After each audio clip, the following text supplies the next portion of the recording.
The military brought the helicopters in. We had extraordinary security measures put in place for the landing zones so that if there was another attack planned that was other than an airplane, a gun attack or something like that, we'd be prepared to respond. We set up the perimeter. We had our counter-assault and counter-terrorist teams there, dignitary protection officers, and we motorcaded the members in, loaded them on the aircraft, and then got them safely out. The security people arrived and picked me up and whisked me away to go be involved with leadership. And we sent agents also out with them in the aircraft so that when they arrived at the secure location on the other end, that we'd have people with them also. I then flew out to a non-disclosed location, and I remember being in that helicopter and flying across the southern tip of Washington, looking down. There's nobody on the streets, no cars moving on the streets. Went across the Potomac River and looked down. Never dreamed that when I would ever be Speaker of the House, but if I would, we'd be doing something like this. For the first time, the President activates a top-secret plan, originally designed as an insurance policy against Armageddon. Its purpose is to ensure the line of succession to the presidency and protect America's political leadership, come what may. Top congressional leaders and cabinet members are now removed to secret locations housed underground. For those in direct line to succeed the president, the prospect that they could be running the country by the end of the day no longer seems the stuff of dreams. I am immediately behind the vice president to succeed the president. And we knew that the president was pushed onto Air Force One, and he was, we thought, safe. We knew that the vice president was in a secure location. But, you know, anything could happen on a day like this. And even, you know, even the most sophisticated communications you have, there's always snafus. So in a sense, you find yourself a little bit isolated. And you don't know what everybody else is doing or thinking or communicating, and you're thinking, my gosh, you know, I could be the next in line, and it's really a thought that's just unbelievable. Described as small cities built into granite, the secure locations are designed for long-term occupation. They are intended to provide every basic facility for the Senate and House leadership. This bunker is located under a hotel, the entrance disguised as a television repair shop. There are decontamination suites in the event of a nuclear attack. This place has been decommissioned, but there are thought to be 50 active sites throughout the country. That morning, about 100 senior civil servants are also dispatched to underground bunkers. They are to provide the basis for a shadow government in case of further attacks. The congressional leadership remains protected until it is considered safe for them to return to Washington later that day. I was eventually joined by the other leaders in the Senate and the House, and we watched, just like the rest of America watched over TV, the happenings of that day. And we had been in contact with the vice president several times that day, and he kept us updated.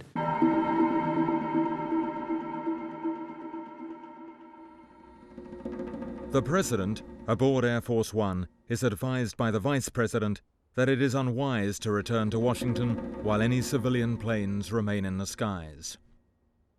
George W. Bush now summons 2 congressmen who are on the plane with him. His television is showing pictures of the collapsed Twin Towers. We were notified the president wanted to speak with us. This was a huge event in American history. And here we are being briefed by the President of the United States. At the time, when he was giving us the rundown on the airline situation, you know, I found it interesting that I remember that he said that there were 6 planes that were not accounted for. And of course, you know, in our head, we're thinking, well, what would the other 6 targets be? You know, if you assume that there's 6 planes unaccounted for, and if you assume that all of them are terrorist-equipped, similar to the ones in New York and Washington, then what's next? At 11:31 a.m., Ari Fleischer said, off the record, President Bush is being evacuated. And I said, evacuated? You can't say that off the record. That is historic. I've covered the White House for more than 25 years. I have never heard of a president being evacuated. The president is being evacuated. Can't be off the record. It is a moment for history.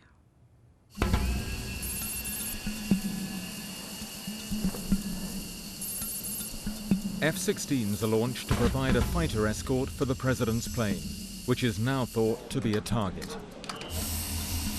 We have a real-world event in progress. All personnel report to their duty stations on our BCAF. There was a substantial, incredible threat to Air Force One. A report came in that a phone call had been received that said that Angel was coming down. This has since been reported. This is not a widely known referent to Air Force One, and so it was assumed that this person had some knowledge of what he was talking about. I think that probably others may have shared the kind of sinking feeling that I had when the threat was very much directed toward the president. After the caller had rung in using the secret code word, some on board are told, "We could be next." Fighter pilots are instructed they can use deadly force to protect the president. We were given, for the first time ever in alert history, we were given carte blanche to shoot anybody down who wasn't responding. Based on the authority given to us by the Vice President, Dick Cheney of the United States.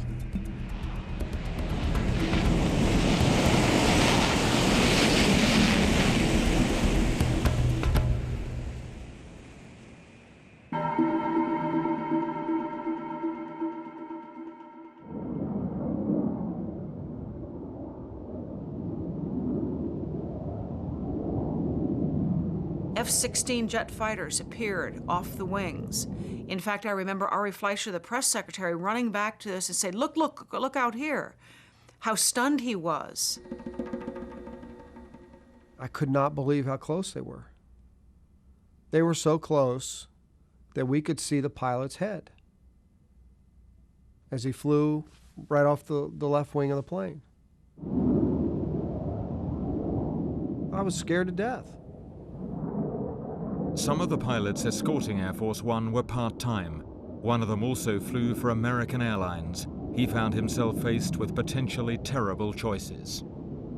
I was concerned of the moral dilemma of possibly having to shoot down a hijacked civilian airliner. What's going through my mind is how to get them down without having to shoot the airplane down with fatalities, maybe take out an engine so the airplane can still land, make it somewhere, depressurize the cockpit by shooting some bullets into the fuselage. That type of thing was going through my mind. And, last resort, if I had to bring it down, then you got to do what you got to do.